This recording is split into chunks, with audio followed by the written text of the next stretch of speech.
Duke bazuar në ligjet në fuqi, sot kam nderin që në emër të ekzekutivit të paraqes para jush listën e veçantë të pronave komunale të propozuara për shfrytëzim. Një dokument i rëndësisë të veçantë për zhvillim ekonomik, social dhe urban të komunës sonë. Kjo listë është hartuar në përputhje me legjislacionin në fuqi, strategjinë zhvillimore komunale, si dhe me parimet e transparencës, interesit publik dhe menaxhimit të qëndrueshëm të pronës së kryeqytetit.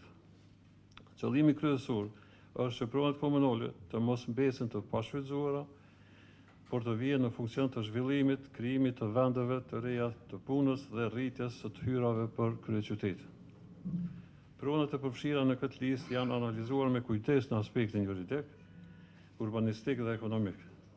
Shfrytëzimi i tyre do të bëhet përmes procedurave të hapura, konkurruese dhe transparente, duke garantuar ruajtjen e pronësisë dhe interesit publik. Kam nderin që t'ju ftoj ta shqyrtoni këtë listë me seriozitet dhe përgjithshmëri, të jepni sugjerimet dhe vërejtjet e tuaja konstruktive dhe në fund të mbështesni miratimin e saj, në mënyrë që të hapim rrugë investimeve të reja dhe zhvillimin e qëndrueshëm të kryeqytetit tonë.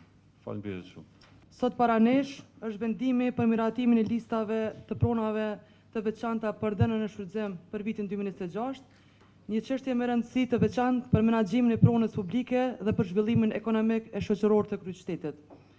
Pronat komunale janë pasuri e qytetarëve dhe si të tilla kërkojnë trajtim të përgjithshëm, transparent dhe në përputhje të plotë me legjislacionin në fuqi. Lista që po shqyrtojmë sot janë rezultat i një procesi profesional me qëllim që këto prona të vijnë në funksion të interesit publik dhe të mos mbesin të pashfrytëzuara. Dhënia në shfrytëzim e këtyre pronave krijon mundësi për zhvillim ekonomik, për mbështetjen iniciativave lokale, si dhe për rritjen e të hyrave vetanake të komunës, të cilat më pas kthehen në shërbime më të mira për qytetarët tanë. Miratimi i këtij vendimi sot i hap rrugë planifikimit me kohë për vitin 2026 dhe siguron një proces të rregullt, të barabartë dhe transparent për të gjithë të interesuarit. Është detyrë e jona që të garantojmë se çdo pronë do të shfrytëzohet në mënyrë të lehtëshme, efikase dhe në përputhje me interesin publik. Prandaj, ju ftoj sot që ta mbështesim këtë vendim dhe të kontribuojmë së bashku në menaxhimin e drejtë dhe të qëndrueshëm të pronës komunale të kryeqytetit. Ju faleminderit.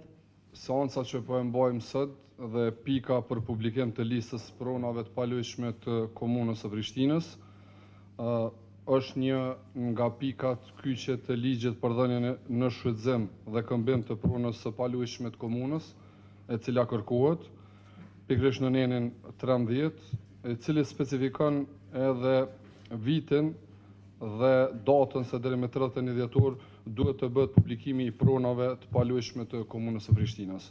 Uroj që lista të përmbajë të gjitha elementet të kërkuara me ligj dhe të gjitha dhënjat e pronave të jenë në zhvillim ekonomik të komunës dhe në të bazuara mirë në interesin publik. Arsyeshmërinë tjetër po besoj që të dhënat që i kërkon ligji, po besoj që drejtoria e pronës i ka të përmbajtura dhe shpresoj që kjo të jetë në dobi të kryeqytetit. Faleminderit. Faleminderit zoti Ratkoceri. Fillimisht ju falenderoj për dërgimin e listës së veçantë të pronave komunale, të cilat planifikohen të hipen në shfrytëzim për vitin e ardhshëm. Sot po e marr fjalën jo për të bllokuar procese, jo për të krijuar tensione politike, por për të mbrojtur ligjshmërinë, transparencën dhe përgjegjësinë institucionale, të cilat siç e dini janë themeli i funksionimit të çdo pushteti lokal demokratik. Fillimisht dua të bëj të qartë se Kuvendi Komunal nuk është organ formal i cili thjesht zbulos vendimet e ekzekutivit, por është organ më i lartë përfaqësues i qytetarëve në nivel lokal. Ky organ ka për detyrë që të ushtrojë kontroll, mbikëqyrje dhe vendimarrje të informuar. Kjo përgjegjësi nuk është opsionale, por është përgjegjësi e cila është përcaktuar me ligj. Sot para nesh kemi një listë të pronave komunale të cilat planifikohen për dhënien në shfrytëzim në vitin pasues. Siç po shihet këtu, problemi nuk është ideja e shfrytëzimit të pronës komunale, por problemi është tek mënyra, procedura dhe mungesa e dokumentacionit të domosdoshëm ligjor. Në dokumentacionin e dërguar nga ekzekutivi përmes postës elektronike, mungon lista e përgjithshme e pronave të palojshme të komunës, e cila sipas ligjit duhet na dërgohet nga kryetari për miraptim paraprak nga kuvendi komunal.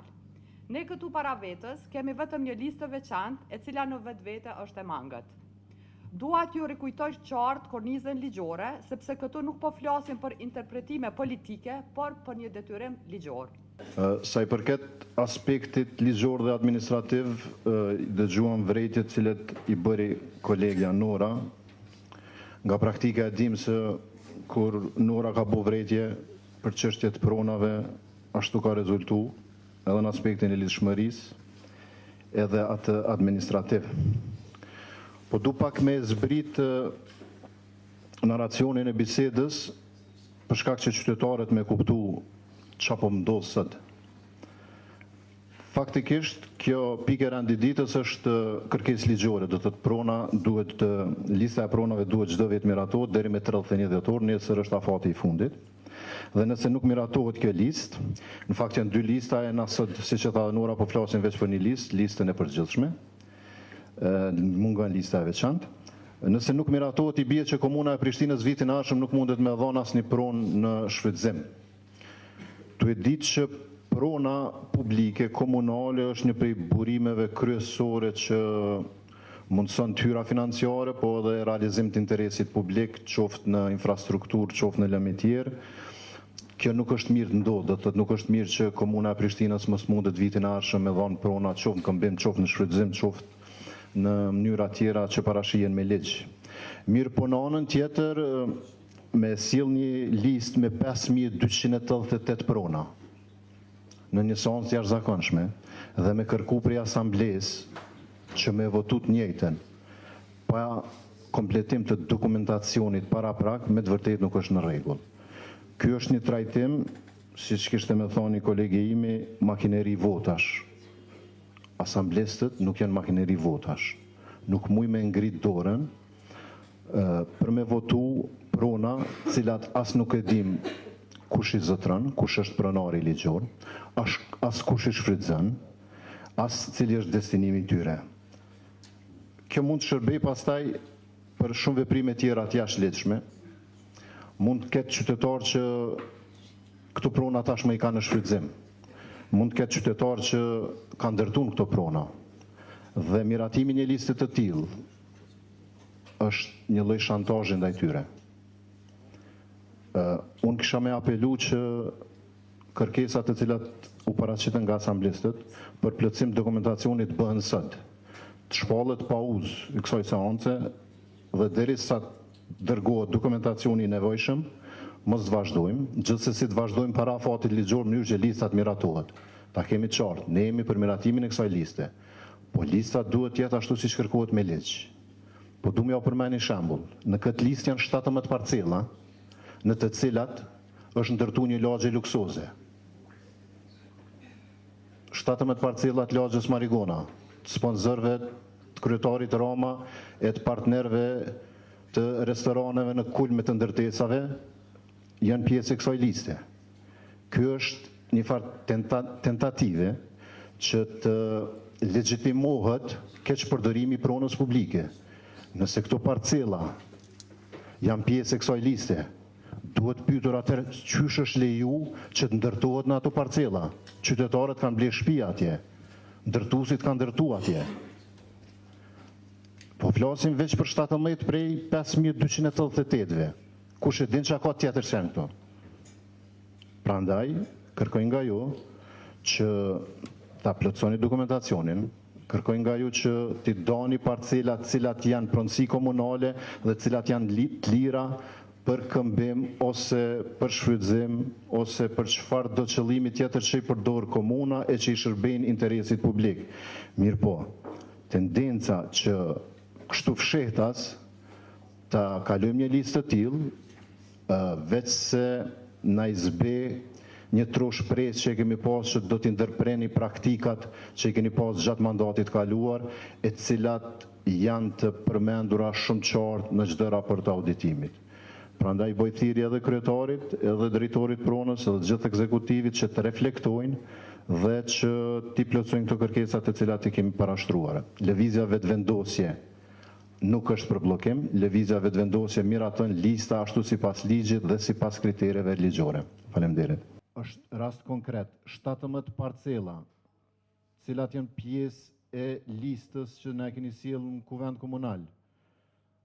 Në këto parcela është ndërtuar një lagje luksoze, Marigona Hill. Qytetarët kanë ble prona në këto parcela, kanë ble shtëpi. A na tregoni pse këto parcela janë pjesë e kësaj liste? Dhe e dyta, a na tregoni që ka mundësi që është ndërtu në ato parcela nëse këto janë të gatshme për dhënje në shfrytëzim.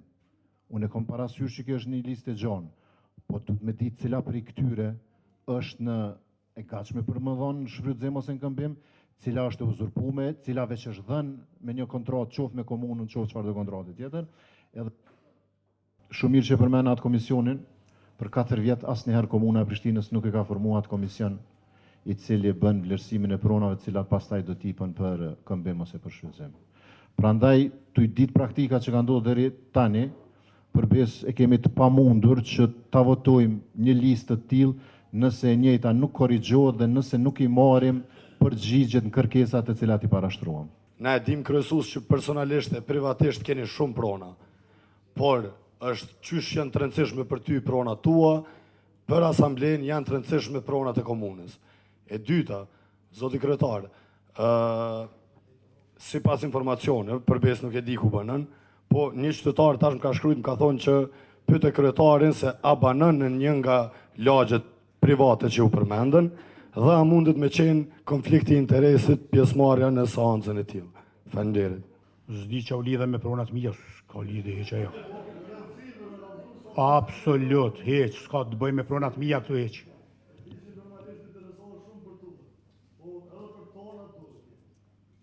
S'ka në lidhe pronat e mija me këto. Kërejt me njërë si kom fitu. Lutem. Regjia tjetë gati për votim. Votojmë tash.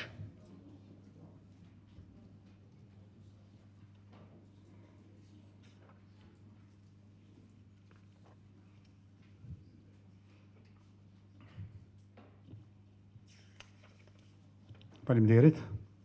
Me 31 vota për, 14 kundër, abstenim nuk ka, kalon kjo pikë e randit të ditës.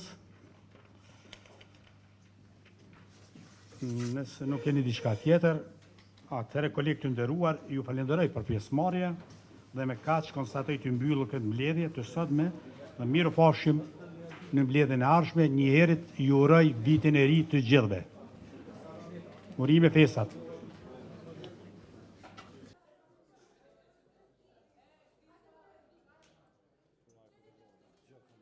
O fotograf.